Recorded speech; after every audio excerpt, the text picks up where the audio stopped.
এতটা ইজ্জত, এতটা সম্মান আল্লাহ বাড়ায় দিচ্ছেন।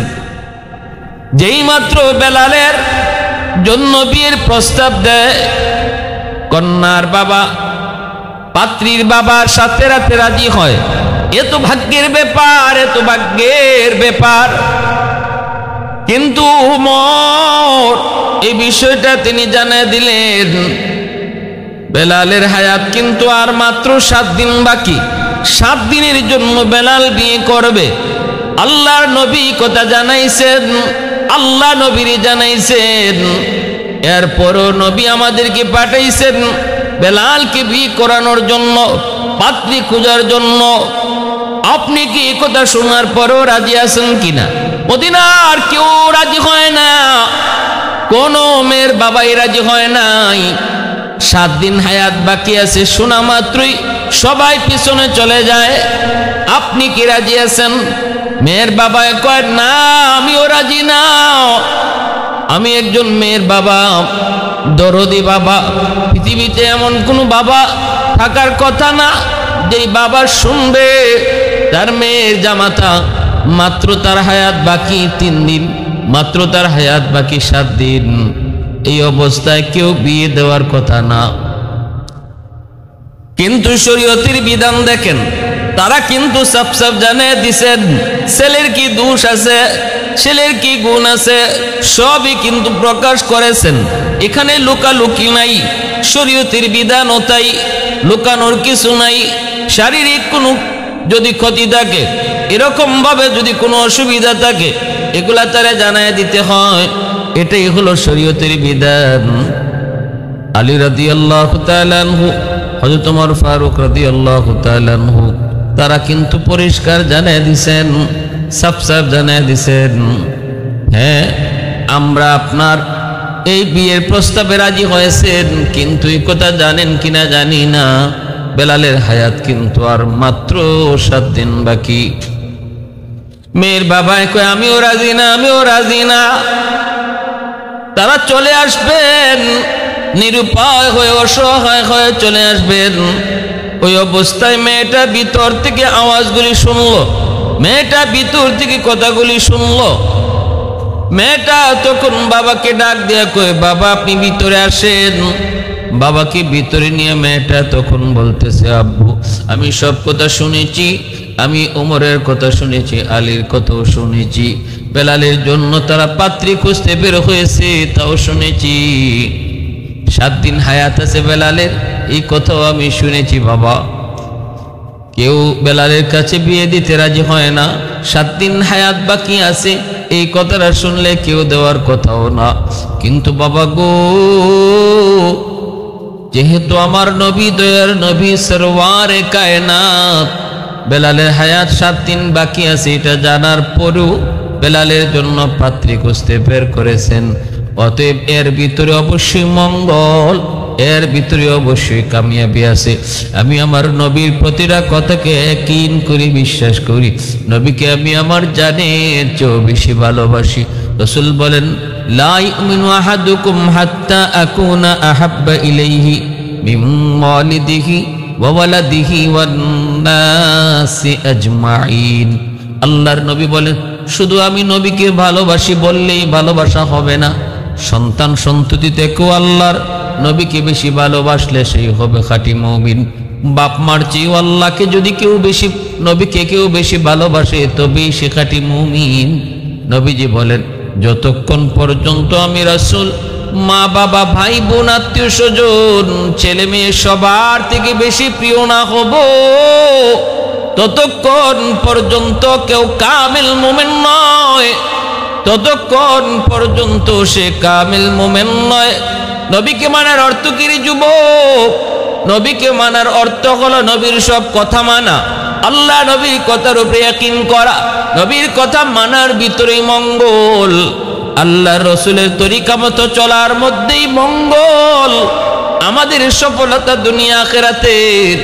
এই জিনিসটা করা এবং মানা, এর নাম হলো নবীকে মানা, এর নামই হলো নবীকে মানা। মেয়েটার কি পরিমাণ দিনের বুঝ, ওই যুগে মহিলাদের দিলের ভিতরেও দিনের কি পরিমাণ বুঝ ছিল রে যুবক। ও আল্লাহর বান্দিরা, একটু খেয়াল করে শোনো, তোমরা এই যুগের নারী, তারাও ছিল নবীর যুগের নারী, তারাও কিন্তু মুসলমান, আর আমি আর তুমিও মুসলমান। আল্লাহর নবীর কথার মধ্যে, নবীর কথা মানার মধ্যে মঙ্গল কামিয়াবি কি পরিমাণ ইয়াকিন ছিল এই বিষয়ের উপর মেয়েটা ভালো করে জানতেছে। তার আগত হবু স্বামী মাত্র 7 দিন হায়াত, মাত্র 7 দিন হায়াত আছে। এই কথা জানার পরেও বাবাকে জানাইতেছে, আব্বা আমি বিয়েতে রাজি, আব্বা আপনি এই বিয়ের আয়োজন করেন, কারণ আমার নবীর কথা মানার মধ্যে আমাদের কোনো ক্ষতি হবে না, আমাদের কোনো লস হবে না, আমাদের পুরোপুরি ইয়াকিন আছে লাভ হবে, সফলতা আসবে। মেয়েটা যখন এই প্রস্তাব নিজের মতামত বাবাকে জানায় দিল, বাবার সাথে সাথে ওমর আলীকেও জানায় দিল, ওমর আমার মেয়ে বিয়েতে রাজি আছে, অসুবিধা নাই, আল্লাহর নবীকে গিয়ে জানান আমার মেয়েও রাজি, আমি নিজেও এই বিয়েতে রাজি। বেলালের সাথে মেয়েটার বিয়ে হয়ে গেল। বিয়ে হওয়ার পর বাসরাতে বেলাল জিজ্ঞেস করেন, আপনি কেমন করে রাজি হলেন গো? আপনি কি জানেন না আমার হায়াত মাত্র 7 দিন বাকি? এই 7 দিনের জন্য আপনি আমার কাছে কেন বিয়ে বসলেন? আল্লাহর বান্দি জবাব দেয়, আল্লাহর বান্দি জবাব দেয়, আমার আল্লাহর নবী তিনি ভালো জানেন, ভালো বুঝেন, আল্লাহ নবীর কথা মানার ভিতরে মঙ্গল। 7 দিনের জন্য বেলালে বিয়ে করবে, এই বিয়েতে যদি কামিয়াবি না আসতো, এই বিয়ের মধ্যে যদি ক্ষতি থাকতো, নবীজি কখনো আপনার জন্য পাত্রী খুঁজতে বের করতেন না, আদেশ দিতেন না। নবী যখন আদেশ দিয়েছেন, তাহলে আমার 100 ইয়াকিন, এটা মানার ভিতরে মঙ্গল, মানার ভিতরে কামিয়াবি, এজন্য আমি রাজি হয়ে গেছি। এই কথা বইলা বেলাল শুকরিয়া আদায় করলেন আল্লাহর দরবারে। ভাইরা বন্ধুরা, সকালবেলা স্বামী স্ত্রী দুজন ঘরের ভিতরে, ওই অবস্থায় বেলাল ক্ষুধার্ত, বলতেছেন বিবি গো আমাকে একটু রুটি দাও। বিবি সাহেব 7টা রুটি বইলা 7টা রুটি বেলালের সামনে হাজির করলেন। বেলাল মাত্র রুটিটা খাবেন, ওই অবস্থায় দরজার পাশে একজন ভিক্ষুক আইসে ভিক্ষা চাইল, আসনি গো কেউ? আজ আমি 3 দিন যাবত কিছু খাই না, কিছু পাই না, আমাকে খাওয়ার কিছু দিবেননি? হযরত বেলাল হাবশী রাদিয়াল্লাহু তাআলা আনহু মাত্র তিনি বসছেন, মাত্র তিনি বসছেন, 7টা রুটি নিয়ে তিনি খাবেন বিবিকে লইয়া। ওই অবস্থায় দরজার পাশে যখন ভিক্ষুক ভিক্ষা চায়, বেলাল আর রুটি খাইলেন না, 7টা রুটি ওই সাইলকে দিয়ে দিলেন। সাইল বেলালের দরজার সামনে বসে তিনি রুটিগুলা খাইতেছেন, রুটিগুলা খাইতেছেন। ভাইরা ওই রুটি যেদিন খাবেন, যেদিন তিনি রুটিটা দিছেন আর ভিক্ষুক আইছে, ওই দিনটাই ছিল বেলালের বিয়ে থেকে নিয়ে 7ম দিন, যেদিনে তার জান কবজ হওয়ার কথা। মালাকুল মউত আজরাইল আলাইহিস সালাম তিনি আসলেন জান কবজের জন্য। আয়েশা দেখেন দরজার সামনে একজন ভিক্ষুক বসে বসে সে খানা খাইতেছে। মালাকুল মউত আজরাইল দরজার পাশে সামনে একজন লোক বসা, এমন ভাবে বসা ভিতরে ঢুকবার মতো নয়, তারে না সরায় ঢোকা সম্ভব নয়। মালাকুল মউত আজরাইল বলতেছে, কে গো তুমি? কে তুমি? একটু সরো, আমি বেলালের ঘরে ঢুকবো। কিন্তু ইনি বলতেছেন না, আপনি কি জানেন না কারো খানা খাওয়ার সময় ডিস্টার্ব করে ঠিক না? আপনি কেন আমার এই কথা বলেন? খানা খাওয়ার শেষ হোক, এরপরে আপনার কথা যা শুনবো জবাব পারলে দিব। খানা খাওয়ার ভিতরে কোনো অসুবিধা দিবেন না, ডিস্টার্ব করবেন না। মালাকুল মউত আজরাইল তো বাক, আল্লাহর কাছে জানতে চান, মালিক আপনি তো বেলালের রূহ কবজের জন্য তার ঘরে ঢুকতে বললেন, কিন্তু ঢোকার তো সম্ভব না। একজন ভিক্ষুক তো তার দরজার পাশে বসে বসে রুটি খায়, আমি তারে শর্তে বলি কিন্তু সে কথাই শুনে না। আল্লাহ এখন কি করব? আল্লাহ পাক রব্বুল আলামিন কয়, আজরাইল তুমি দেখতেছো ভিক্ষুক, যদিও সে ভিক্ষুক কিন্তু সে আমার বড় পিয়ারা বান্দা, সে আমার বড় নেককার বান্দা, সে আমার কাছে বহুত বড় বলি। সাবধান, তুমি তার সাথে বেয়াদবি করবা না। এ আজরাইল আমার ওই নেককার প্রিয় বান্দা, সে যা বলবে তুমি তাই করবা, কারণ সে আমার কাছে এত প্রিয়, সে যা চায় আমি আল্লাহ তাই কবুল করে নেই, কারণ সে হলো মুস্তাজাবুদ দাওয়া। उल्फत में तेरी वैसी ने दंदान को तूरा, उल्फत में तेरी वैसी ने दंदान को तूरा, बू बकर उमर नक्श कदम तेरा न चूरा, आयुष्शाक नबी वाके असरार मदीना, सुल्तान का सुल्तान है सुल्तान मदीना, सरकार का सरकार है सरकार मदीना। अल्लाह ने मक्का ही में ये काबा बनाया, इस काबा का काबा तेरी मरकद को बनाया। अल्लाह ने मक्का ही में ये काबा बनाया, इस काबा का काबा तेरी मरकद को बनाया। ऐसा लम्हा जी चले जा राह मदीना, सुल्तान का सुल्तान है सुल्तान मदीना, सरकार का सरकार है सरकार मदीना, गुलजार का गुलजार है गुलजार मदीना। अल्लाह पाक को जिब्राइल সাবধান সাবধান, আমার ওই পেয়ারা বান্দার সাথে বেয়াদবি কইরো না। তারে জিগাও সে কি চায়, সে যা চাইবো আমি তাই কবুল করব।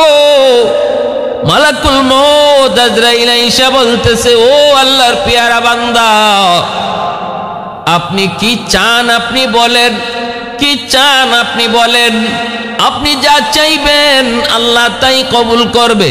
কেনই করবে না, কেনই করবে না? কারণ হলো ইনি কোন সাইল নম্বে যুবক, ইনি হলেন ওয়াজ কুরুনি রহমাতুল্লাহি আলাইহি, আল্লাহ পাকের বহুত বড় ওলি ওয়াজ কুরুনি রহমাতুল্লাহি আলাইহি, যাকে আল্লাহর নবী ইন্তেকালের আগ মুহূর্তে নিজের পরনের জুব্বাটা হাতিয়ে দিয়েছিলেন।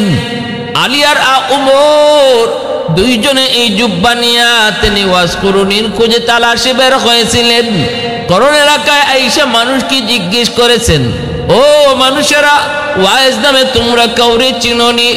মানুষেরা কয়, আমরা চিনি একজন পাগল, নাম ওয়াইজ, জঙ্গলের মধ্যে থাকে, বসতির মধ্যে আয় না, মানুষের সাথে মিশে না, এমন একটা মানুষ জঙ্গলের ভিতরে থাকে, মাকে নিয়ে থাকে, মাকে নিয়ে থাকে, একটা উট নিয়ে উট রাখালি করে, উটের দুধ খায়, মাকে নিয়ে জঙ্গলের ভিতরেই থাকে, আর শুধু নামাজ পড়ে, তসবিহ পড়ে, আল্লাহর গুণগান গায়। ওই মানুষটা জঙ্গলের মধ্যে থাকে। ওমর কই কোথায়, কোন দিকে, একটু আমাদেরকে বলো। চলে গেলেন, খুঁজা বের করলেন, জঙ্গলের ভিতরে একটা গাছের নিচে ওয়াইজ কুরুনি আল্লাহ পাকের কুদরতি কদমে সেজদায় পড়ে কান্দে। সালাম ফিরানোর পর উমর আলী তারা নিজের পরিচয় দিলেন। আলী নিজের পরিচয় দেন, উমর নিজের পরিচয় দেন। ওয়াজ কুরুনি বলতেছেন, আপনারা আমার খোঁজে কেন এসেছেন?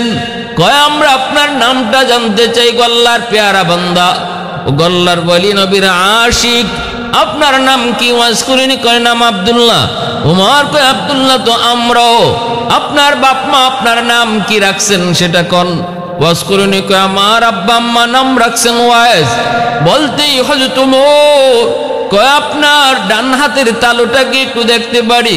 ওয়াজ করিনি ডান হাতের তালুটা দেখানো মাত্রই নবী বলে দিয়েছিলেন, ওমর আমার পাগল ওয়াজ করিনি যে আল্লাহর প্রেমিক, তারে যখন পাইবা তার চেহারাটা এমন, তার চুলগুলি এমন, তার বডিটা হবে এমন, হাতে তালুতে একটা সাদা দাগ একটা দেখতে পাইবা।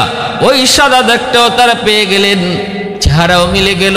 সব মিলে যাওয়ার পর, নবীর কথার সাথে সব বিবরণ মিলে যাওয়ার পর ওমর বলে, আপনি সেই ওয়াইজ যাকে আল্লাহর নবী, আল্লাহ নবী ইন্তেকালের আগে নিজের পরনের জুব্বাটা হাতিয়ে দিছেন। ওগো আল্লাহর গোলাম, ওগো আল্লাহর আশিক, ওগো আল্লাহ প্রেমিক, ওগো নবীর আশিক, নবীর সাথে থাকছি কিন্তু নবীর পরনের জুব্বা হাদিয়া পাই নাই, অথচ আপনি আল্লাহর নবীকে দেখেনও নাই, নবীর পরনের জুব্বা হাদিয়া পেয়ে গেছেন। কোন কারণে? ওয়াজ করুনি, কয় আমার মার দোয়া। আল্লাহু আকবার, জোরে বলি আল্লাহু আকবার।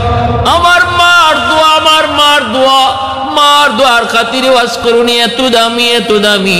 এর যুবক, বাপ মার দোয়ার কারণে সন্তান আল্লাহর কাছে দামি হয়। বাপ মার দোয়ার উসিলায় সন্তানের দুনিয়া আখিরাতে উজ্জ্বল হয়। বাপ মার দোয়ার উসিলায় সন্তান দুনিয়াতেও লাভবান হয়। বাপ মা যদি বদ্ধ থাকে সন্তান দুনিয়াতেও ধ্বংস হয়, আখিরাতের জীবনও ধ্বংস হয়। কারণ হলো রাসূল কয়, রাদার রব্বি ফি রাদাল ওয়ালিদাইন ওয়া সাখাতুর রব্বি ফি সাখাতিল ওয়ালিদাইন। বাপ মা খুশি থাকলে আল্লাহ খুশি, বাপ মা নারাজ থাকলে আল্লাহ নারাজ, আল্লাহ নারাজ। এজন্য যুবক, দুনিয়ার সফলতা চাও, মা কি মার দোয়া নেও। দুনিয়ার সফলতা চাও, বাবার দোয়া নেও। আল্লাহ পাক রব্বুল আলামিন জীবনের বাতি আল্লাহ জ্বালায় দিবে। ওয়াজ করুনি দোয়া পেয়েছেন মার, মার দোয়া পাইয়া আল্লাহ পাক শুধু ওলি নয়, শুধু ওলি নয়, ওলিদের সরদার আল্লাহ বানায় দিছে, সুলতানুল আরিফিন আল্লাহ বানাইছে। শুধু তাই নয়, আল্লাহ তাও জানায় দিছে, আল্লাহ কয় তোমারে মুস্তাজাবুদ দাওয়া বানায় দিছি, যাও তুমি যা চাইবা আমি তাই কবুল করব। আল্লাহ তার হাবিবও জানায় দিছে, বন্ধু সে কিন্তু মুস্তাজাবুদ দাওয়া, সে হাত তুললেই আমি আল্লাহ দোয়া কবুল করি। এজন্য ওমর তিনি আল্লাহ নবীর জুব্বা হাদিয়া দিয়া বলতেছেন, আর নবী কইছেন যেন আপনি আল্লাহর নবীর গুনাহগার উম্মতের জন্য আল্লাহর কাছে দোয়া করেন, সুপারিশ করেন। কারণ আল্লাহ আপনার দোয়া ফিরায় দেয় না, আল্লাহ আপনার দোয়া ফিরে দেয় না। সাল্লি আলা আপকা ফৈজান রিসালত, সাল্লি আলা আপকা ফৈজান রিসালত, जो मिस्ल हजर था वो हवा रिश्क रही ना, सदक़े में तेरे हो गया हो रखबर उम्मत, जो कुफ्र की जुल्मत से था एक अब्द कबीना, जो क़ल्ब परीशा का सदारन जो आलम से, जो क़ल्ब परीशा का सदारन जो आलम से, फैज़ान नबूवत से मिला उनका सकीना, फैज़ान नबूवत से मिला उनका सकीना। বাইরা বন্ধুরা, জন্য বলতেছিলাম, ওয়াজ করুনির মতো এত বড় আল্লাহর ওয়ালি বেলাল হাবশির দরজার পাশে বইসা ভিক্ষুকের মতো 7টা রুটি খাইলেন। মালাকুল মউত আজরাইল যখন আবার আয়া জিজ্ঞেস করেন, ওগো আল্লাহর পেয়ারা বান্দা কি চান আপনি বলেন, আপনি যা চাইবেন আল্লাহ তাই কবুল করবে। সাথে সাথে ওয়াজ করুনি কয়, বেলাল আমাকে 7টা রুটি খাওয়াইছে, আল্লাহ একের বদলা 10 দেয়। মান জাআ বিল হাসানাতি ফালাহু আশরু আমসালিহা। আমি 7 বছর হায়াত বৃদ্ধি চাই না, একে 10 যদি হয় 70। আমি বেলালের জন্য আল্লাহর কাছে 70 বছরের হায়াত বৃদ্ধির দোয়া করি। মালাকুল মউত আজরাইল কয়, আল্লাহর বান্দা এটা কেমনে সম্ভব? আল্লাহ তো আমারে পাঠাইছে বেলালের রূহ কবজ করার জন্য, জান কবজ করার জন্য। ওয়াজ করুনি কয় এত কিছু বুঝি না, যদি বেলালের আরো 70 বছর হায়াত বৃদ্ধি করা না হয়, আমি আমরণ তার দরজার পাশে দাঁড়ায় থাকবো, দরজার পাশে বসা থাকবো। কোন পথে আপনি ঢুকবেন? ঢুকতে দেব না। মালাকুল মউত আজরাইল কে আল্লাহ ডাক দিয়ে কয়, আজরাইল আমার পেয়ারা বান্দা ওয়াজ করিনি যা কইছে আমি আল্লাহর কাছে তা মঞ্জুর, জানায় দাও আমি বেলালের হায়াত আরো 70 বছর বৃদ্ধি করে দিয়েছি। সুবহানাল্লাহ। मैं तालिब मौला हूँ मेरे इश्क निराला, मैं तालिब मौला हूँ मेरे इश्क निराला, है जुमला जहां जिनके तजल्ली से उजाला, है जुमला जहां जिनके तजल्ली से उजाला, मादरुद जहां गैर खुदा यार नदारेम, যদি আদে খুদাহি চেদিগর কার নদারিম, যদি আদে খুদাহি চেদিগর কার নদারিম। মূলত আল্লাহ পাকের তকদিরে বেলালের হায়াত আরো 70 বছর পরে ওনার মা জান কবজের রূহ লেখা ছিল।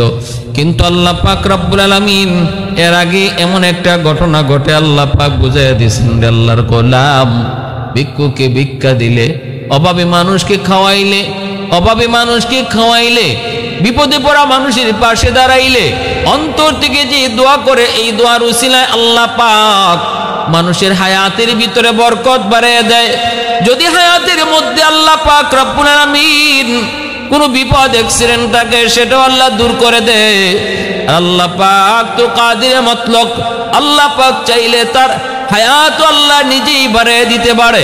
সম্পূর্ণ ইখতিয়ার কার হাতে? একমাত্র আল্লাহর হাতে। সম্পূর্ণ ইখতিয়ার একমাত্র আল্লাহর হাতে।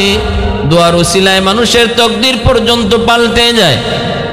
দোয়ার মতো দোয়া যদি হয়, হাতের মতো হাত যদি হয়, জবানের মতো জবান যদি হয়, আল্লাহ পাক ওই দোয়ার উসিলায় তকদির পাল্টায় দেয়, তকদির আল্লাহ পাল্টায় দেয়।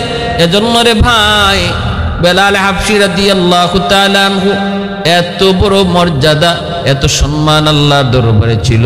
ওই বেলাল হাবশী রাদিয়াল্লাহু তাআলা আনহু ছিলেন তিনি উমাইয়ার গোলাম। উমাইয়ার গোলাম থাকতে নবীর উপর ঈমান আনলেন। উমাইয়া বেলালকে নির্যাতন শুরু করলো। মক্কার উশৃঙ্খল যুবকগুলির লেলায় দিল। রাতের বেলাও নির্যাতন, দিনের বেলাও নির্যাতন। দিনের বেলা চিৎ করে শোয়া রাখতো। উত্তপ্ত মরুভূমির প্রান্তরে সেই কড়া রৌদ্রের মধ্যে শোয়া রাখতো। নিচে ছিল প্রচন্ড গরম পাথর, গোশতগুলা খসে খসে পড়ে যাইত। সে আহত শরীরে আবার রাতের বেলা বেত্রাঘাত করত। এত নির্যাতন বেলালের উপর। এরপরও কিন্তু বেলাল আল্লাহ নাম ছাড়েন না, এরপরও আহাদ আহাদ নাম ছাড়েন না। তখনই উমাইয়া সিদ্ধান্ত নেয় বেলালকে বিক্রি করে দেবে। হযরত আবু বকর সিদ্দিক আল্লাহর নবীকে বলেন, নবী গো, বেলালকে উমাইয়া মেরেই ফেলবে গো নবী, অনুমতি যদি দেন আমি বেলালকে কিনে আনবো। আল্লাহর নবী কয়, আবু বকর আমারও কিছু পয়সার সাথে নিও, কারণ আমার বেলালের কি পরিমাণ মর্যাদা কেউ না জানলো, আল্লাহ আমারে জানাইছে। কিয়ামতের ময়দানে আল্লাহ যখন জানতে চাইব আমার বেলালকে কে কে কিনছ, তখন আমি যে রসুল যেন বলতে পারি, মালিক আবু বকরের পয়সার সাথে আমারও কিছু পয়সা ছিল। সিদ্দিকে আকবর নিয়ে আসলেন। উমাইয়াকে জিজ্ঞেস করলেন, উমাইয়া বেলালকে বিক্রি করবি? কত? কয় 10 দিরহাম দিলাও। ওর সাথে সাথে 10 দিরহাম দিয়া দিলেন। উমাইয়া কয়, আবু বকর ভাবছিলাম তুমি বড় বুদ্ধিমান, কিন্তু এখন দিদি কি তুমি বোকা। আরে আমি চাইলামই মাত্র 10 দিরহাম, তুমি যদি 1 দিরহামও কইতা আমি বিক্রি করে দিতাম, কারণ বেলাল আমার কোনো কথাই শোনে না, কোন দিন জানি মইরা যায়। এর চেয়ে 1 দিরহাম পাইলো আমার লাভ, আমি তোমার কাছে বিক্রি করতাম। 1 দিরহাম পাইলো, তুমি তো বোকা মানুষ, চাইলাম যে তো অতই দিয়ে দিছো। আবু বকর কই, উমাইয়া আমি বোকা না, তুই ঠকছো। আমি ঠকি নাই, তুই ঠকছো, কারণ বেলালের মর্যাদা তুই বুঝো নাই। বেলালের মর্যাদা বুঝেছেন রসুল, যার কারণে নবীজি নিজেও টাকায় শামিল ছিলেন, পয়সা দিয়ে শামিল হলেন বেলালকে কেনার জন্য। নবী চিনেছেন, আমি আবু বকর চিনেছি, অতএব আমি ঠকি নাই। ভালো করে শুন, তুই ঠকছো 10 দিরহাম না কইলা, যদি 100 দিরহাম চাইতা আমি বেলালকে 100 দিরহাম দিয়েই কিনে নিতাম। সেই বেলাল আল্লাহ নবীর কাছে আসা মাত্রই নবীজির এত মায়ার হলেন, নবীজি তারে পার্সোনাল সেক্রেটারি বানায় দিলেন। আল্লাহর নবীর পার্সোনাল সেক্রেটারি হয়ে গেলেন, নবীর ঘরের দারোয়ান বেলাল হয়ে গেলেন। মদিনায় হিজরতের পর নবী হলেন মদিনার মসজিদের ইমাম, বেলাল হলেন সেই মসজিদের মুয়াজ্জিন। এত সম্মান, এত ইজ্জত আল্লাহ তারে দিলেন। সেই বেলাল হাবশী রাদিয়াল্লাহু তাআলা আনহু হাসরের মাঠেও আল্লাহ কইব, বন্ধু আজান দিতে বলো। কে দিবে গো মালিক আজান? আবু বকর নিয়ত করছে আজান দিবে হাসরের মাঠে, উমর মনে করছে আজান দিবে। আল্লাহ কো, বন্ধু দুনিয়াতে যে বেলাল আজান দিত ওই বেলালকে আজান দিতে বলো। রসুল বলে, আজ্জিন ইয়া বেলাল, কারণ মদিনার মসজিদে আজান হতো আর আমি আরশের মালিক বেলালের আজান শুনতাম। সুবহানাল্লাহ। রসুল হাসরের মাঠে যে উটের পিঠে সওয়ার হইয়া জান্নাতের দিকে রওনা দিবেন।